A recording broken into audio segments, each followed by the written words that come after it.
Podcasting since 2005. This is the King of Podcasts radio network. KingofPodcasts.com.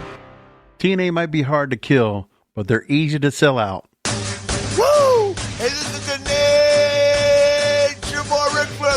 And believe it or not, whether you like it or don't like it, learn to love it. Because you have to listen to Wrestling is Real.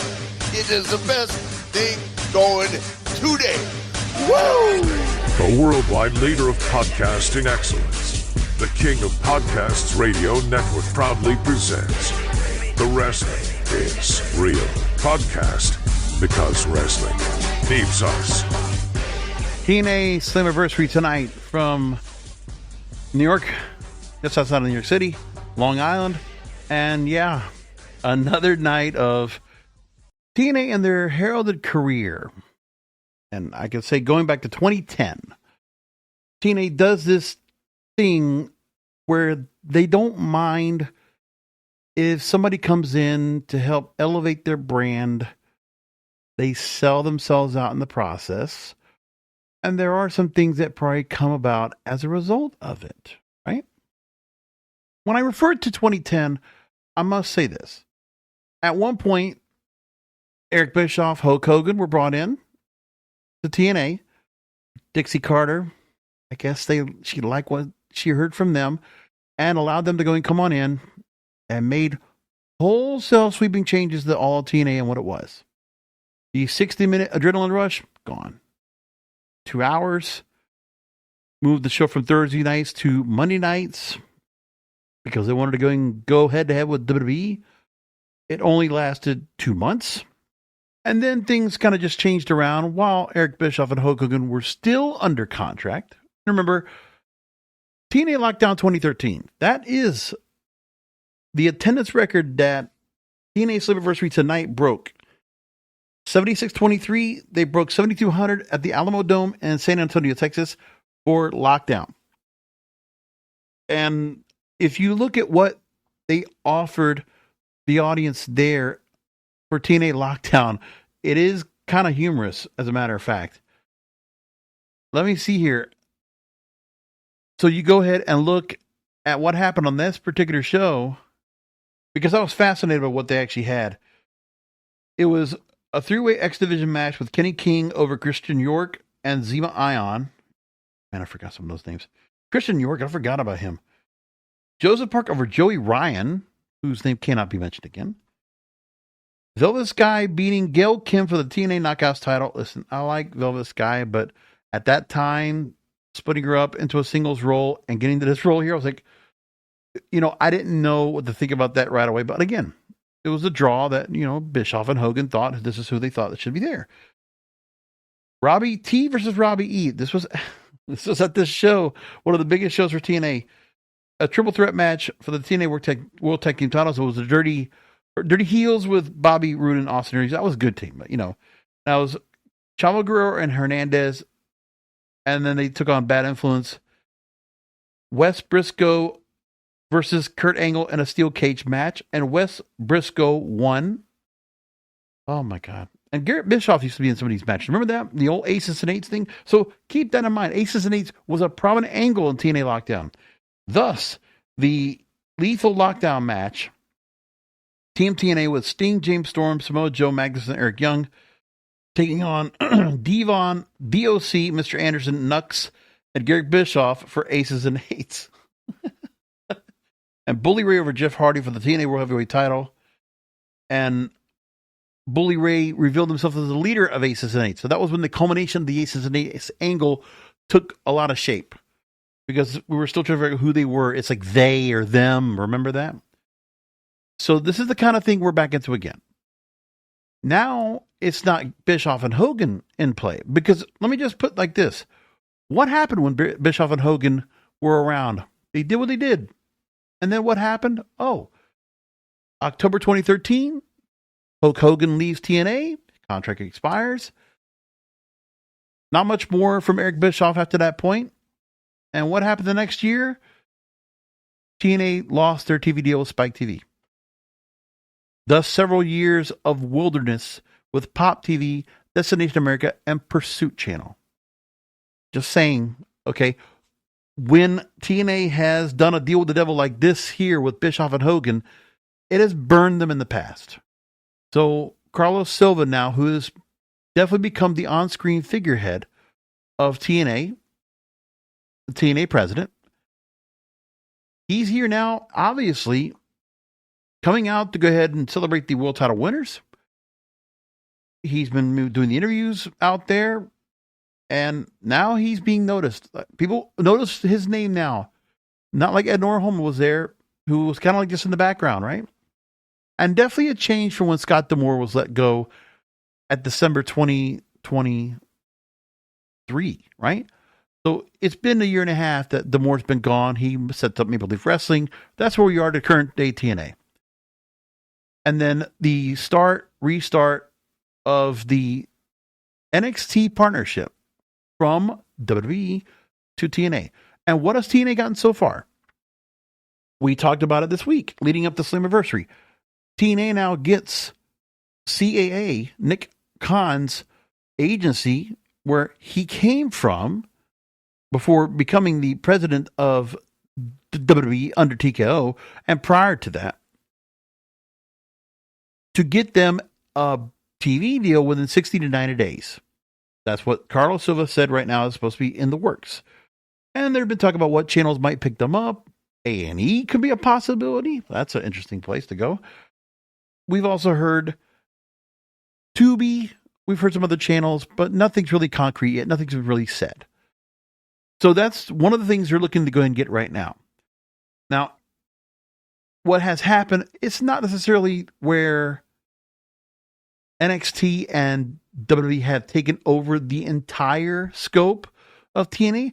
I think they've let a few things go where even in the Slammiversary matches tonight, you felt a little bit of the TNA spirit that's still there, which is good. But no matter what, they are still mired right now with the fact that they now have your World Heavyweight Champion is an NXT star in Trick Williams. You have an NXT star who's NXT Women's Champion, now the Knockouts Champion in Jacy Jayne. As predicted, I figured those two stars would become champions. If it wasn't going to be Jordynne Grace, she lost to Jacy Jayne at Evolution, okay? And so here we go. Jacy Jayne now, double champion. Trick Williams now retains the TNA World Heavyweight title in a sneak win over Mike Santana, which a lot of the social media following, the juvenile delusional fandom out there, by the way, who decided to jump on the bandwagon tonight because of all this NXT intrigue that has been created for TNA Slammiversary, because who would be winning?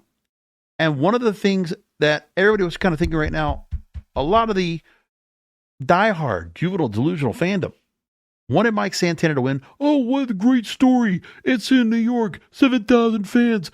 It's like the story being told. Yeah, I get that part. But as far as I know with TNA, from what I've seen of Mike Santana, they haven't done enough with him to warrant a title. I mean, they never put him with the X Division title yet, have they? Has he had a title yet? I mean, he's had featured feuds towards the main event, but he hasn't had a lot of main event matches in TNA. I mean, it's still a major thing to go and ask for him to go ahead after the success with Ortiz to break off of that and to set himself up here in this current setup. Splitting when he went into AEW, he had to split, then moves on to TNA. And TNA can do what they can. And I think part of it's got to be said too that Scott D'Amore probably had plans for Mike Santana when he was brought on. And think about that too. There are a lot of Scott D'Amore standouts that, you know, they're not here. And it's something to be said about like where you see, you know, Tommy Dreamer and the team there and what they're able to go and do within the booking of what they're allowed to do for the most part. Look, you have the Busted Open folks there tonight because Tommy's a part of it. You get LaGreca there. They now have their 24/7 Sirius XM channel. I don't know who's going to listen to that all day, but I'm not paying a subscription for that. So there's the exposure there. You get a big gate and a big crowd tonight for TNA Slammiversary. Maybe a lot of fans that don't watch TNA. Maybe a lot of people that come from other wrestling promotions that would normally not come to a TNA show. Yeah, they probably got double what they would normally get.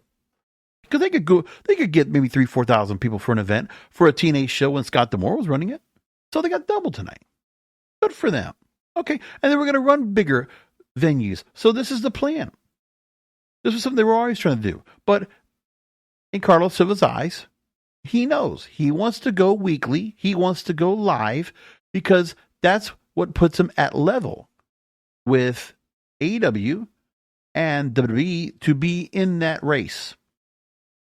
For everyone that wants to go ahead and start calling TNA the number 2 promotion, they can't be called that because they don't have a weekly TV show live. They don't. They're still right now in the second tier. Okay. They might have weekly television, but they are taped just like Ring of Honor is, which is on Honor Club. Same thing like NWA, which now is going to have power on the Roku network. They're in that same realm right there. Even MLW right now doesn't have a regular TV thing right now. They're just doing pay-per-views. But that's what we got. At this moment, there's not a weekly TV deal set live.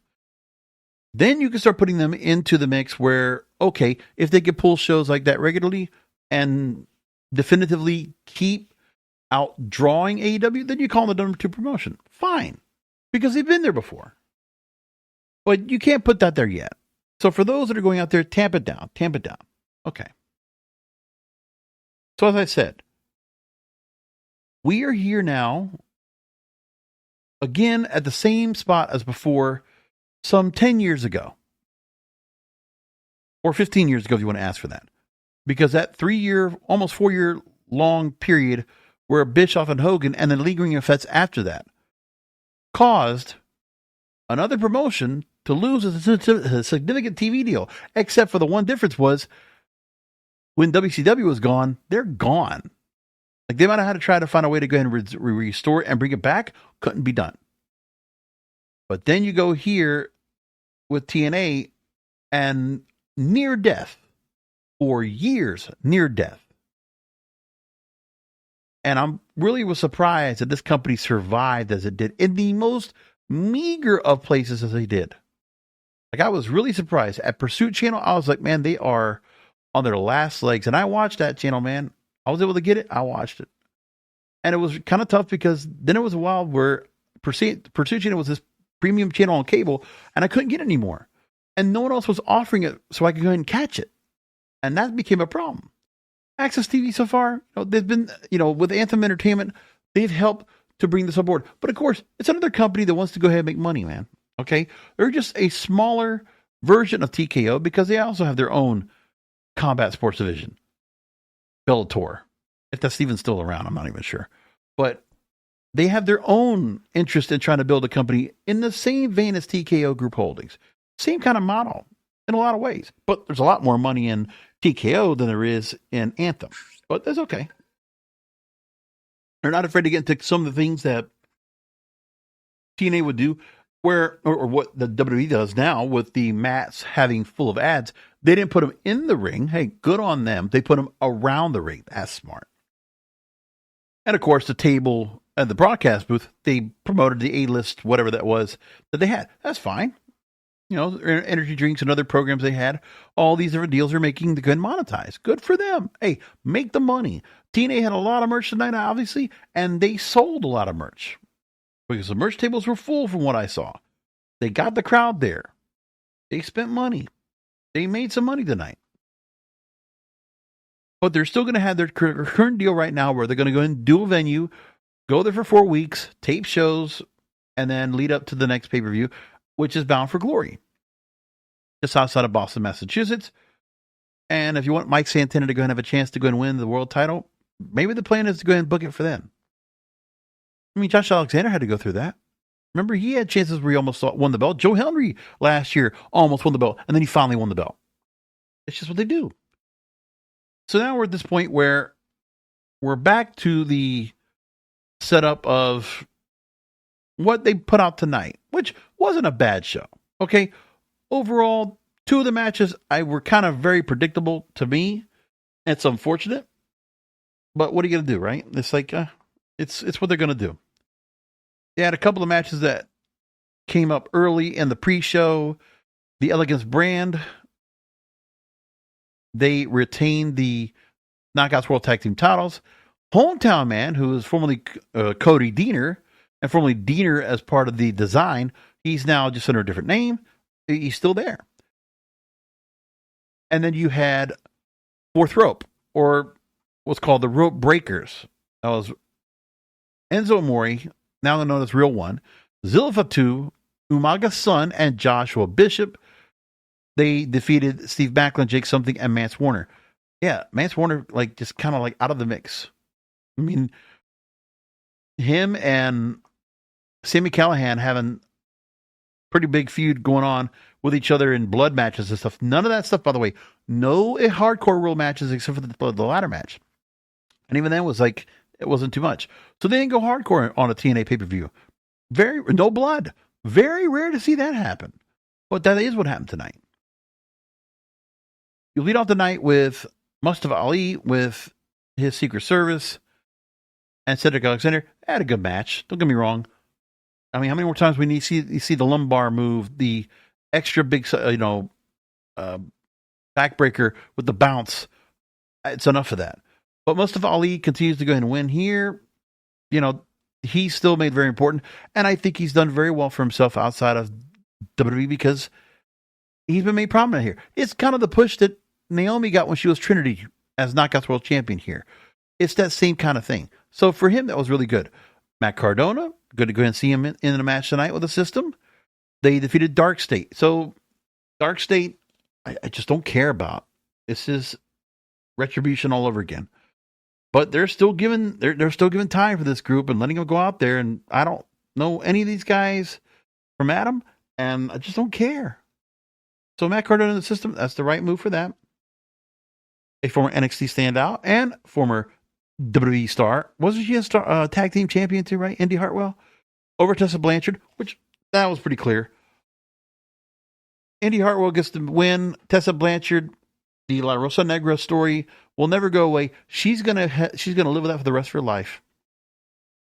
I'm not here to go and say that, you know, what she did wasn't wrong. Okay, I'm not saying that, but I mean, she's gonna be blackballed for life. She's like Chris Brown in this company. I mean, they're never going to let that go. So she comes in here. She's got Victoria Crawford by her side, and they got heat back on her for the match, which, okay, fine. But the heat wasn't even on Indy Hartwell. It was on Gia Miller, the long-time ringside interviewer. So I know she's been working on trying to get herself ready for the ring, and I guess that's what's going to happen now. All right. Anyways, Jacy Jayne over Masha Slamovich. It was a good match, but I could have told you that. Masha Slamovich, 267 days as Knockouts World Champion, who beat Jordynne Grace for that title. Would have been nice to see a rematch in this tonight, but they didn't want to do that. Evolution. Jacy Jayne is their girl. That's who's right here. And now, by the way, I also saw the visual of the fact that Mandy Rose, a couple of years ago, under Fatal Attraction, had both belts too. NXT Women's title and the NXT Women's North America, United Kingdom Championship. NXT UK. Forgot about that. So yeah, for whatever reason, it's kind of like a shot to Mandy Rose. Here you go. Jacy Jayne's a double champion. Really? Jacy Jayne's a double champion. I just feel like it's like in your face kind of thing. Just do it to her. That's all. So after this, I was kind of like, seeing the system win, seeing Mustafa Ali win out of this, that's fine. Little bad taste in the mouth with Tessa Blanchard taking another pin because she lost to Jordynne Grace before at Genesis. And here we go once again with the same thing going. She just takes pins. And she's not going to get any titles. She's not going back to the Knockouts title division. She's not going back to that main event anytime soon. Just not going to happen. And also, I used to like it when Tessa Blanchard had to go up against men. So I did like it when she went up against Sami Callihan because I remember, and I've said it before, that feud was fantastic. Whew. It really was. Now, Leon Slater, Revolution Pro, GCW standout, And in this company, he's been here since 2023, and he has worked his way up. And Leon Slater is the makings of a star that you see that comes into TNA and shines. That guy is a number one X Division star. No doubt about it. That's just the way it is. And a really great match with Moose. Moose, really good match tonight with him and how they set it up. And Moose obviously trying to work his way out of the ring and all this, right? So I liked all that. And I forget if Moose is part of the system or not. I guess they kind of split off. I forget. But no matter what, Leon Slater in a 15-minute match, X Division champion, awesome. Couldn't ask for more. Really great showing for him. That is one of the young, bright stars of TNA, which there's not a lot of those in here in this company. There's not at all, which is really, really odd. But this is one of the real standouts that under the Scott D'Amore realm, he was bringing in, came in before TNA became TNA, and here we go. And a good setup. The fact that Leon Slater has said before that his dream is to work with AJ Styles. He's always idolized AJ Styles. And AJ Styles, the phenomenal one, they promoted it early on in the night. And even before that AJ Styles was going to come in and return to TNA. And he did. And he did give a ringing endorsement to Leon Slater. And you could tell AJ Styles was happy to go and come on back. But again, after a lot of stuff that happened to him in this company. But again, it's been a long time since he's been around. I mean, it's been almost 10 years, right? Removed from this company, you know, and making it now, coming back in. There's nothing of Dixie Carter in this company. It's under WWE's control, more or less. They got a lot of control of the booking right now on the main event side, which is what they care about. It's obvious that for WWE, there's just certain stars they want to make sure that they care about at the very front and center. So, the world titles right now with Trick Williams and Jacy Jayne, those particular feuds, those particular programs, they care about, they are holding the pencil for. There's probably directives going up from Stanford saying this is what's going to be booked. So Trick and Jacy holding on to these belts, we'll see how long they're going to hold on to for. I mean, in other cases, it's not like AEW was taking over everything. Like, remember, AEW was just trying to go ahead and bridge partnerships during COVID. So Kenny Omega comes in, and he was the one holder of any title, which was the world title, but did drop it. It was dropped to Christian Cage. But no matter what, Christian Cage then dropped it to Josh Alexander, right? Wasn't that what it was? But either which way, they didn't affect the rest of the roster. Which is one thing that's got to be said about this. Now, no Ace Austin tonight? I forget if he's hurt or not. I'm not sure. We had the 4-way tag team ladder match for the World Tag Team titles. I really liked this match. I really liked it. The Hardys, the Nemesis, the Rascals, which I did not know. And I forgot that Myron Reed had been occasionally part of the Rascals. Forgot all about it. The Young Goat. And they referred to him as the Young Goat on commentary. MLW. Former middleweight champion. Awesome. And really great to go and see him here in this space. And he has not missed a step. He is just rocking and rolling. And Casey Navarro, that's part of First Class tonight. Also fantastic. And you know what? People can shit on AJ Francis all he wants.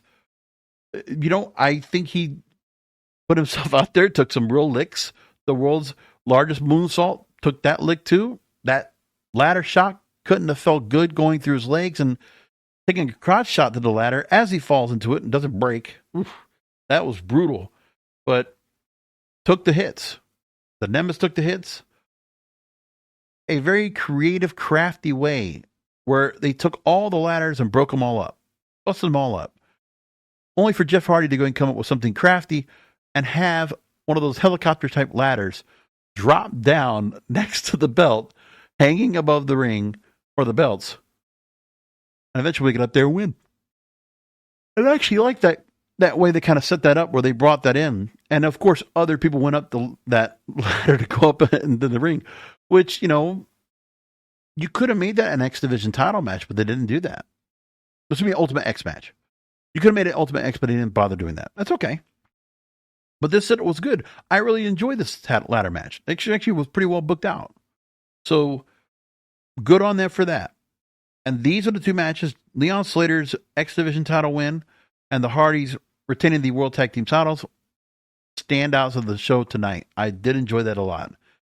Now, Bully Ray comes out to set up Team 3D and the Hardys one more time at Bound for Glory. We're going to just kick it off here. I don't mind that at all, man. Listen, they might be up there, but, to see Team 3D one more time, probably almost like in a retirement role, I would imagine. It's indicative of the fact that, you know what? I mean, the Hardys have had their career in TNA and a lot of legacy behind in TNA. Regardless of what you think about WWE. And you know what? It is kind of something about that we said where the Hardys and the Dudleys can still have a match that's not going to be in WWE because, of course, they had the TLC matches over there. We're not going to get that over here, but the finish of this feud with these two culminates at Bound for Glory at a TNA show.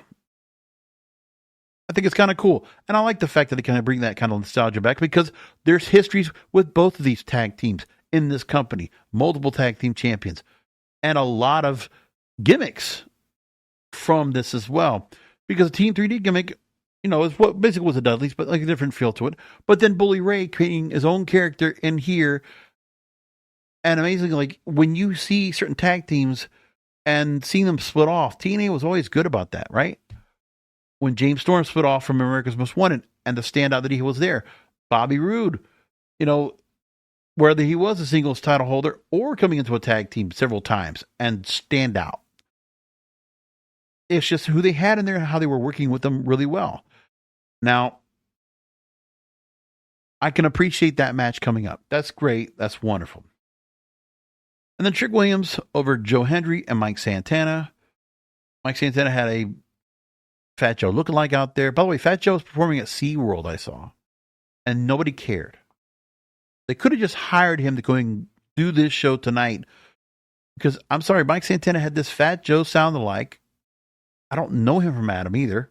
But, they thought, well, the New York crowd, New York, got to get Mike Santana right there, New York. Oh, they didn't care about that. Trick Williams wins again. Retains. But the thing is, Joe Henry's moved on. Okay, they're not going to worry about Joe Henry being part of this now. No, we're not going to worry about that. So, Joe Henry's out of that title picture. The plan is Mike Santana gets screwed because he was thrown out of the ring after Santana was getting ready to go and make the pin. And there we go. Trick Williams takes over, takes the quick pin.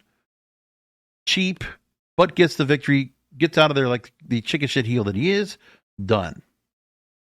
Same thing with Masha Slamovich, where she had the pin after the rep bump, but then another referee comes in, not enough time, very classic, and Jacy Jayne still wins because she has the help of Fatal Influence. Done.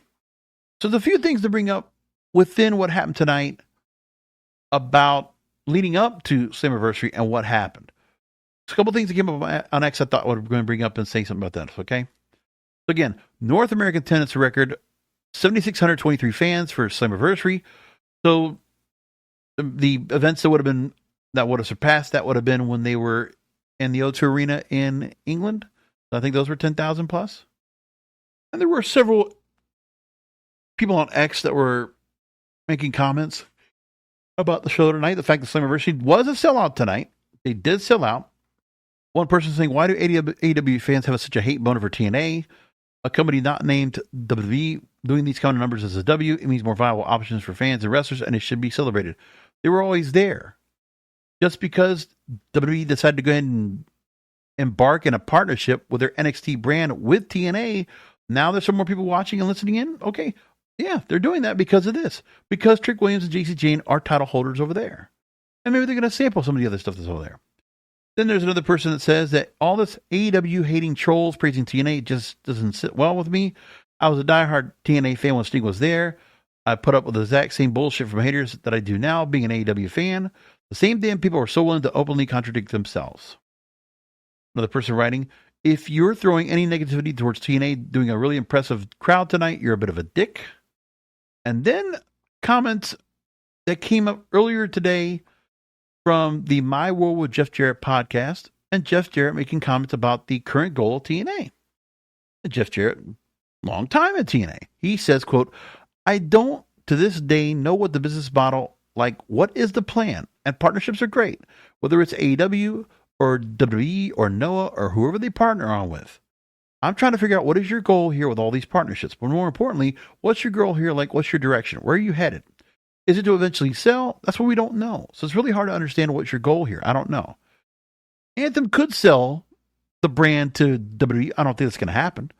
I just think that Anthem is looking to go ahead and bring themselves to the level to compete with AEW, more or less to go ahead and take out for WWE's sake. Let's put it like that. Because if WWE doesn't want to have to worry about this part, well, if they can use TNA as an option to go ahead and put a three-headed race in place where TNA and AEW have to go and compete with each other, leaving WWE without worrying about competition, because you just kind of like take away both. You would also go and affect the fact that AEW stars, if they want to go somewhere else, they're not going to go to WWE, but TNA would be a viable option for them. It's things like that that people can go and consider. Now, some other comments that were made by Carlos Silva, and this was a couple days ago leading up to Slammiversary tonight, and he talked to Barstool Sports, and there was some comments he made over here about what had happened with TNA so far and how he approved of what they have been doing with the NXT partnership. And how did the partnership with WWE really come about and kind of develop with TNA? Because recently there's been a lot of crossover. Obviously, Joe Hendry appears with the TNA World Championship at WrestleMania, and then something like even Trick Williams beating Joe Hendry for the TNA title on a WWE show. How does all of that develop?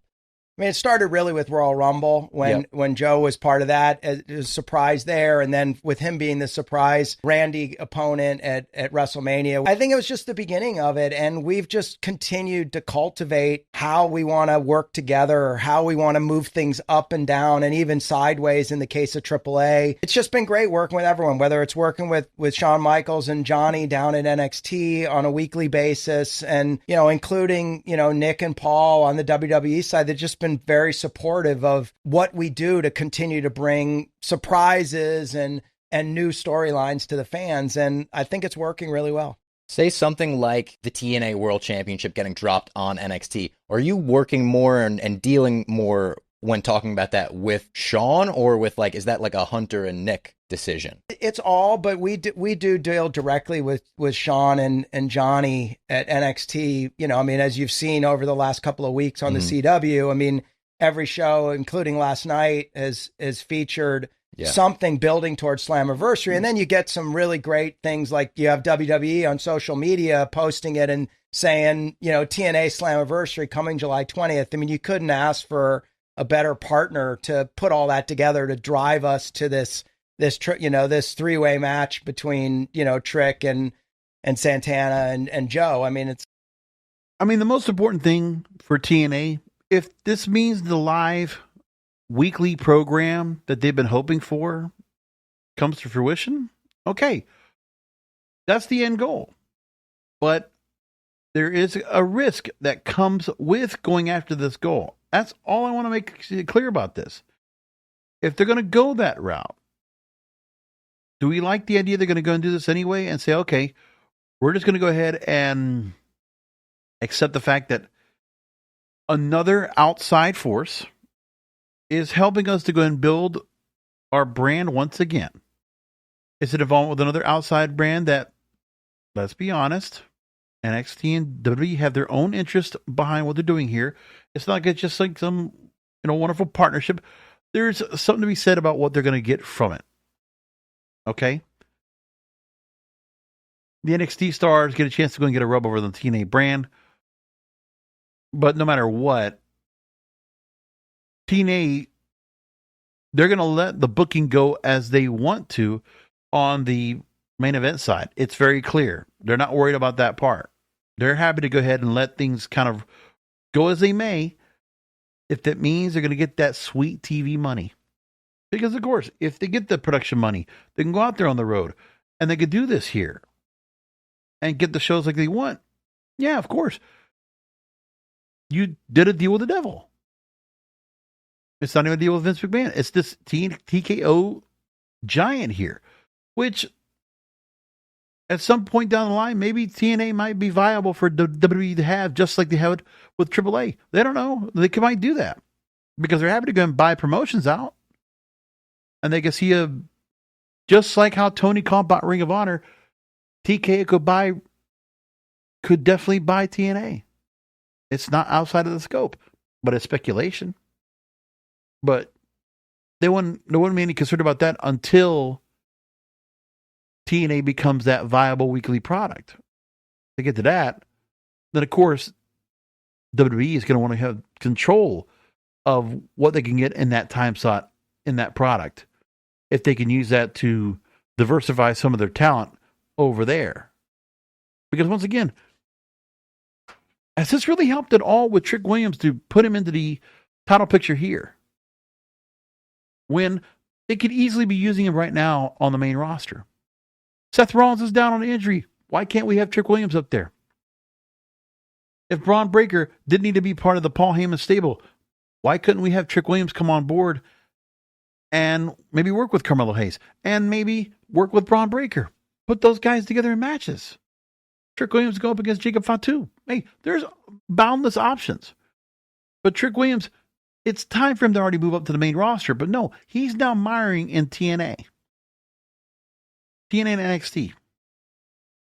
Now, Jacy Jayne's in the same role. But I mean, she's still working her way up. She just became NXT Women's Champion a while back. Now she's this double champion, trying to build her up. And then eventually, does this mean that not just her, but the entire Fatal Influence faction moves their way up to the main roster? I don't know. But this company's been obvious with WWE. They're not very confident in their decisions to go ahead and move people up to the main roster and see the return on investment. Because they want to go ahead and see somebody go and sink and swim in order then all of a sudden they have to go and drop people off.